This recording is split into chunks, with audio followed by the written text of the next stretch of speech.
Okay Dinesh sir. Sir पहला उत्तर ही सही होगा। बाकी 3 जो ऑप्शन हैं वो एक शिक्षक की प्रतिष्ठा के खिलाफ हो जाते हैं, तो बच्चों पर उसका नकारात्मक प्रभाव पड़ेगा। तो जो सबसे सूटेबल जो उत्तर है इसका एक ही होगा कि यह परामर्श करने के बाद उत्तर देगा। बिल्कुल। Riddhima Arora ma'am. This is Kavita sir. Actually मेरी बेटी के कंप्यूटर से लॉगिन किया आज मैंने। Okay question answer number A he correct होगा कि अभी नहीं पता है तो कंसल्ट करके फिर हम क्लियर कर देंगे।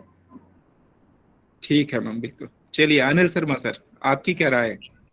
सर यही है, क्योंकि कभी कभी ऐसा होता है कि हम कोई क्वेश्चन नहीं जानते हैं तो हम उसको अगले दिन डिस्कस करके बता देते हैं बच्चे को कि ये था आंसर। ठीक है जी। तिर्की सर।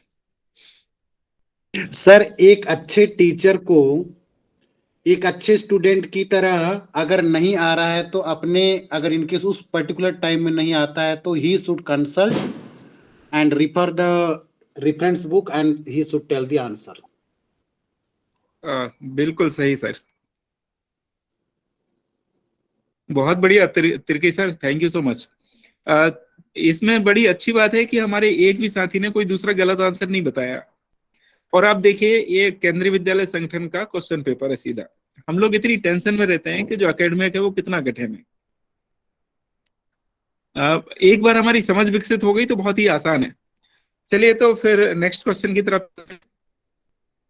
इसमें बाकी कुछ बचा नहीं है। तो सवाल है,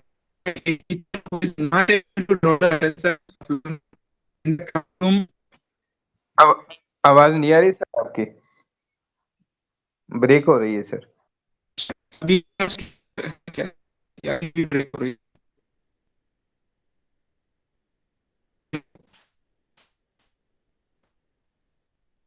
ब्रेक ही हो रही है सर। चलिए कोई बात नहीं। आप लोग मैसेज कर दीजिए सर। इसका क्या आंसर होगा सेकंड वाले का? सेकंड वाले का टू होगा आंसर सर। बी होना चाहिए sir. Evaluate his teaching method Evaluate and improve it. and As a improve it. teacher, Right, sir. actually, every day he should progress.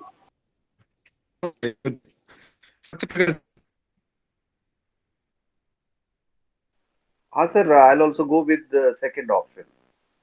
The teacher should evaluate his teaching method and improve it.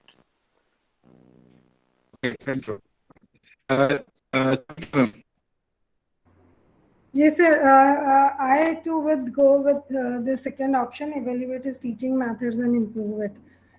Because यदि उसका aptitude सही है teaching का तो बच्चे अपने आप interest लेंगे, उसको फिर कुछ और करने का जरूरत नहीं है। तो B is the correct answer. Yes sir. Dinesh sir. जी सर, ऑप्शन तो बी ही सही है। कभी कभी क्या होता है कि हमें जो रास्ता हम मतलब जो हमारी शिक्षण विधि है वो बच्चों को पसंद नहीं आती, तो वो थोड़ा सा उसके प्रति उदासी दिखाते हैं, तो हमको उसको चेंज करके ना बच्चों को अट्रैक्ट करना चाहिए। बहुत बढ़िया। अनिल सर। जी यही है सर, हमें कभी कभी अपना जो मेथड है ना, जैसे कभी एक्टिविटी मेथड है या कभी लेक्चर मेथड है, अलग अलग मेथड हम लोग यूज कर सकते हैं टॉपिक वाइज, जिससे बच्चों की अटेंशन बनी रहती है। ठीक है सर, थैंक यू। चलिए तो नेक्स्ट क्वेश्चन की तरफ चलते हैं। That is if majority of student in a class are weak teacher, majority of student in a class are weak. Majority of student in class are weak. Teacher should ignore weak student to focus only on bright pupils. Keep his teaching slow. Ask weak student to take separate tuitions. Keep his teaching slow along with some extra guidance to bright people.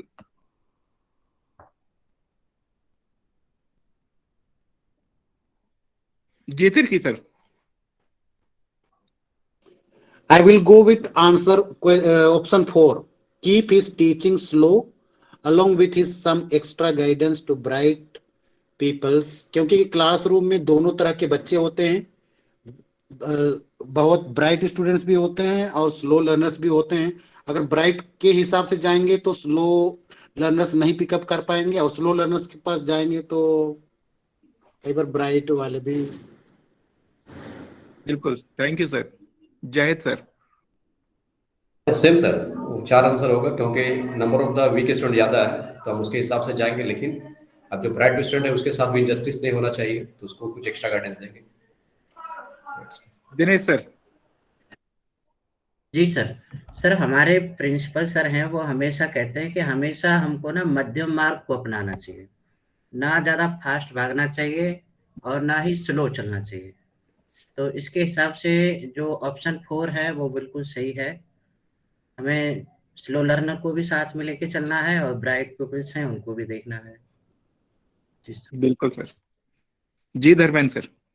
हाँ sir, CDP तो यही कहती है कि जो inclusive education है उसको हमें फॉलो करना है जो है, तो जो भी स्टूडेंट्स हैं जो सभी को मिक्सअप लेके चलना है जो है। बिल्कुल। हाँ, इसमें जो सबसे इम्पोर्टेंट बात है कि क्वेश्चन को हमें बड़ा ध्यान से पढ़ना है। The majority of student is in a class are weak, ज्यादातर बच्चे वीक हैं। इस बात का ध्यान रखते हुए फोर्थ ऑप्शन यहाँ पे ज्यादा सही है। अगर majority of student are brilliant अगर होता तो क्वेश्चन का आंसर थोड़ा बदल जाता। बिल्कुल सही। जी कविता मैम बोलिए। सर सेम आंसर है, ऑलरेडी सब लोग बहुत अच्छे से एक्सप्लेन कर चुके हैं, तो बस 4 ऑप्शन ही सही। सर ये बताइए, आपने जैसे अभी बोला कि मेजॉरिटी ऑफ स्टूडेंट्स यदि अच्छे होते, ब्राइट होते, तो फिर क्या ऑप्शन होता है इनमें से 4? तो फिर यहाँ पे स्लो नहीं होता, स्लो वर्ड हट जाता है यहाँ से। जी। फिर एक रेमेडियल टीचिंग और बहुत सारी अलग अलग तरह की जो टीचिंग होती है उन सब चीजों की जरूरत पड़ती है। मतलब ऑप्शन ही चेंज हो जाते हैं इनमें से, फिर चेंज हो जाते हैं। बिल्कुल जी।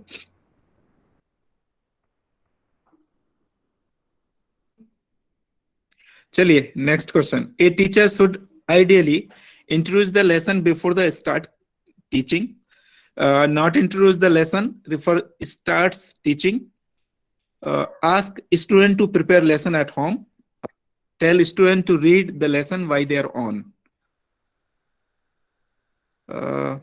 जी सत्य प्रकाश जी।